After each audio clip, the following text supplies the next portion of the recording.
Hey all, welcome back to Neon's Movie Reviews. I'm Neon, this is my review channel. So today I'm going to be doing something I tried out last week as well, but I'm going to be talking about Lord of War today, but I have yet to rewatch it. So kind of what I want to do with these are more films that I'm very familiar with and that I've seen, but I haven't seen in a while. And I kind of want to just go off of memory, talk about these films before I watch them, and then I'll give you a video later on after I watched it with my immediate thoughts. Talk about the things I forgot about, and see how well it holds up to memory. That's something I don't really see anybody talk about, is how something holds up to memory. And so only gonna be doing this with a few films. This is only gonna be a few times with Summer of Nic Cage, and moving forward, only handful, select few films. But yeah, so talking about Lord of War. I stumbled upon this movie not really knowing what it was. All I knew was it was Andrew Niccol, same guy who wrote and directed Gattaca. So I think I was probably around 12 or 13 when I saw this. So loved Gattaca. I was like, oh, new film by him? All right. What? I don't even care what it is. Let me go see it. And very different than what I had anticipated, but I absolutely love this movie. So it's probably been 15 years since I've seen this. I want to say I was around 13 or 14 the last time I saw this, so it's been some time. But I just going off of memory. The first thing that I remember was how this film breaks the fourth wall. Main character is talking directly to you constantly throughout the film, and there's these really cool edits and fade outs, and it's really cool camera work that's done for these. Almost reminds me of Fight Club a little bit and other films that are of that same meta nature. But basically, he is a gun runner and loves what he does, makes great money at it. He's excellent at what he does, and some government heads are starting to turn, and it's not the ones that you want taking a look at your business. So he's kind of on the run from that, keeping the books clean, and Ethan Hawke is trying to hunt him down, trying to dig up any dirt. As him and his brother Jared Leto, also a very good performance, very early into his acting career. But yeah, it's as the two of them keep selling guns. And story I remember does take some twists and turns. There's a couple parts that I remember were very shocking. Not going to talk about them here. I'm going to talk about those in the next video, see how well they held up. But I remember there are two specific deaths that are very shocking. And but the biggest thing about this movie that for me is really impressive is how it tackles such a serious subject and it presents it as a comedy.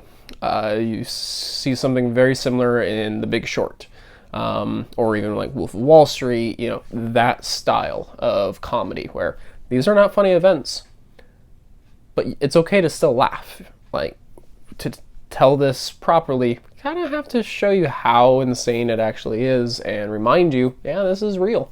But yeah, so before I filmed this, I just rewatched the trailer, the theatrical trailer for this movie, and I don't think it mismarketed itself, but I don't think it really let audiences know what they were walking into. It does start off, you have like that awesome shot of all the bullets on the ground, and the camera kind of pans up, starts riding along those, and then looks up and you see Nick Cage stand there. It does this weird quick turn edit thing going on and starts talking to the audience. And the way the trailer is constructed makes this seem like a much more traditional film. Does not, like, you get a tiny little hint right in that opening of what kind of editing and the way this film is going to be presented to you and how insane it is. And then after that, everything's presented straight. You know, it's, hey, haha, we're laughing and stuff like that, but it's all presented as straight. And that's the thing I really remember enjoying about this movie as a kid, that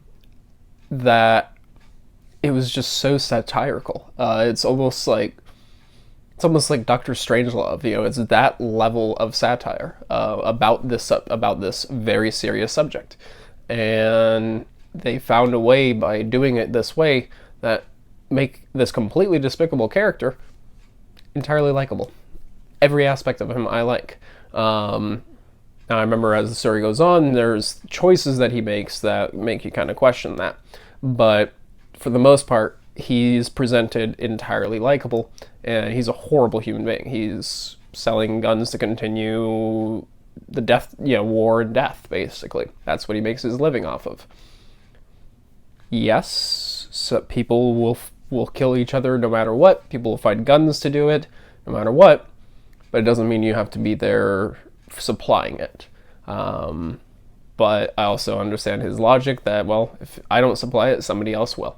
And, so it's just like, but yeah, really, really good film. I already talked about Nick Cage, Jared Leto, Ethan Hawke is in there. I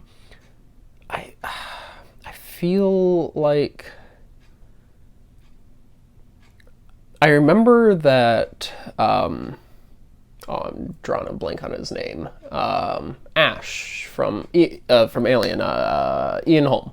I remember Ian Holm wasn't in it that much, but he's one of the most memorable parts of the film, and I'm very curious because I remember it because of who he is in terms of the story and what all happens with his character throughout the story. That's why I remember him, not so much because it's Ian Holm. So I am curious to see on rewatch if that character holds up, or that performance holds up well, or if it really was just the way that the story presented that character and what they did with that character. But from memory, I'm going to give this film a 8 out of 10. I remember really, really liking it, having a lot of fun. I don't remember too many issues, but I also don't remember this being like a perfect movie or near perfect. It was just a really solid film. It's above a 7 because I don't really, there's nothing too nitpicky that I can remember. But it's not above an 8 either. So, but yeah, if you are going into this movie expecting Gattaca, you're going to be very confused because it's night and day difference from the director. Not in a bad way, not like In Time or some of his other stuff, but this is a completely different beast of a story. Does not really feel like that style. So it's just really interesting. But yeah, that's going to wrap this up. I'm going to see actual review for Lord of War come out tomorrow. And yeah, hope you all stay safe. Bye, y'all.